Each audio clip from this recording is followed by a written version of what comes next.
उत्तर प्रदेश के एक छोटे से कस्बे नरोरा में रहने वाला अतुल बचपन से ही तेज और समझदार लड़का था। पिता एक छोटी सी चाय की दुकान चलाते और रोज इतनी ही कमाई होती कि घर मुश्किल से चलता। लेकिन अतुल के मन में हमेशा एक सपना था, मैं ऐसी जिंदगी बनाऊंगा कि मेरे माता पिता को किसी के सामने सिर झुकाना ना पड़े। अतुल हर सुबह 4 बजे उठकर चाय की दुकान में पिता की मदद करता, फिर स्कूल जाता। दोपहर में दोस्तों के तरह खेलने की बजाय वह दुकान पर लौट आता।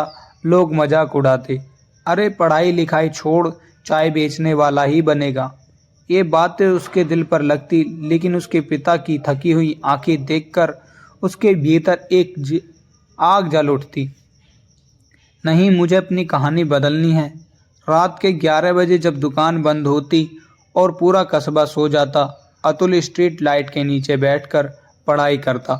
उसकी किताबों पर कई बार उसकी बूंदें गिर जाती, लेकिन हर कठिन रात के साथ उसका इरादा और मजबूत हो जाता। कभी कभी पिता कहते, बेटा जिंदगी बहुत कठिन है, क्या तू संभाल पाएगा? अतुल मुस्कुरा देता, पापा कठिनाई ही मुझे मजबूत बना रही हैं।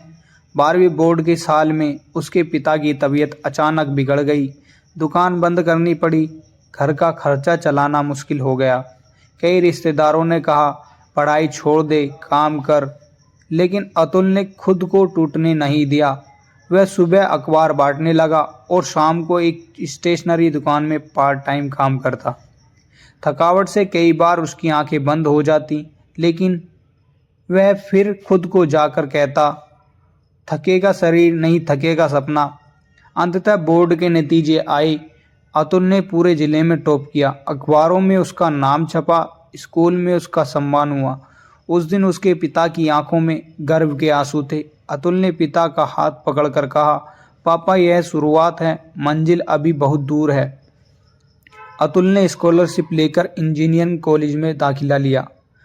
वहाँ भी उसने दिन रात मेहनत की। हॉस्टल की फीस भरने के लिए वह रात में ऑनलाइन ट्यूशन देता, वीकेंड पर छोटी मोटी फ्रीलांसिंग करता।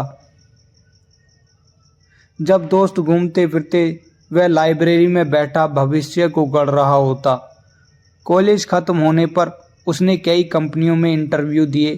5 इंटरव्यू में उसे रिजेक्ट कर दिया गया।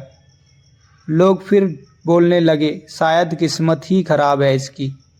लेकिन अतुल जानता था, किस्मत नहीं संघर्ष निर्णायक होता है। वह 6ठे इंटरव्यू में एक बड़ी मल्टीनेशनल कंपनी ने उसे 12 लाख सालाना पैकेज पर नौकरी दे दी। जब वह घर लौटा, पिता की आंखों में चमक देखकर वह रो पड़ा। उसे याद आया कैसे उसने बारिश में भी अखबार बांटा, कैसे भूखे पेट पढ़ाई की थी, कैसे हर ताना छाती पर तीर बनकर आग लगा था। उसने पिता से कहा, पापा आज जो भी हूँ इन संघर्षों की वजह से हूँ। संघर्ष नहीं मेरी पहचान बनाई है। पिता ने उसके सिर पर हाथ रखते हुए कहा, बेटा याद रख, संघर्ष वो पुल है जो सपनों को हकीकत से जोड़ता है। संघर्ष कभी बर्बाद नहीं जाता। दुनिया सिर्फ नतीजा देखती है, मेहनत नहीं।